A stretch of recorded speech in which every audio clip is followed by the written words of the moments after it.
So, how do you save photos on iPhone? Super easy and mostly done with the same gesture in every app.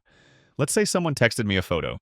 I can tap that blue download arrow next to it, and the photo goes straight to my Photos app. Another way to save this would be to tap and hold the photo, and then choosing Save from the menu that appears. This is sort of the system-wide approach.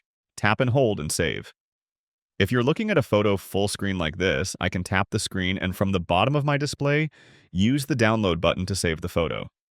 Or I can tap the Share button to send this to someone, or for example, AirDrop it to my other Apple devices. And of course, there's another Save Photo button down here as well. Let's do the same thing but with an email. I'll open an email where someone sent me a photo. Same thing here, tap and hold and save image. Nice and easy. Or if I'm looking at the photo full screen, one tap and we can use the Share button on the bottom to share this. Or to save it. Let's do one more. Say I'm browsing the internet and find a photo I want to save. You already know what to do here. We'll tap and hold and then choose Save to Photos. This is the nice thing about iOS. It's very consistent throughout all the different apps.